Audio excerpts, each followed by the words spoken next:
ఎండే బాగున్నారండి. మొన్న మా డాక్టర్ ఫ్రెండ్ ని కలవడానికి రామచంద్రపురం వెళ్ళాం కదండి. రామచంద్రపురంలో ఏదో రాజుగారి కోట ఏదో ఉందంటండి. అది చూపించడానికైతే తీసుకొచ్చింది. ఇక్కడ చాలా సినిమా షూటింగ్లు అయితే జరిగాయట. మనోళ్ళందరికీ పుస్తకాలు లేనట్టు చిన్నోళ్ళ నుంచి పెద్దోళ్ళ వరకు గోడల మీదే రాసేస్తారు. అలా రాజుగారి కోట చూసేసిన తర్వాత రామచంద్రపురం దగ్గర ద్రాక్షారామం దగ్గరికి అయితే వెళ్ళాము. ద్రాక్షారామంలోని భీమేశ్వర స్వామి టెంపుల్ చాలా ఫేమస్ అండి. ద్వాదశ లింగాల్లో ఒకటిగా పేరుగాంచిన క్షేత్రం ఇది. ఇక్కడ భీమేశ్వర స్వామిని మాణిక్య అమ్మవారిని దర్శనం చేసుకోవచ్చు. మేము వెళ్ళినప్పుడు టెంపుల్ ని కొత్తగా రీమోడలింగ్ చేస్తున్నారట.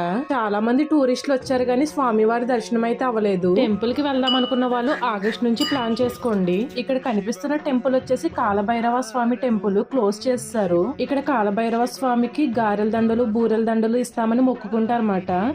ఏ కోరికన్నా గానీ కంపల్సరీ కాలభైరవ తీరుస్తారనే నమ్మకం. టెంపుల్ లోపలే కోనేట్ ఉంటుంది. కోనేట్ ని చూడడం మాత్రం మర్చిపోకండి. వ్యూ అయితే చాలా బాగుంటుంది.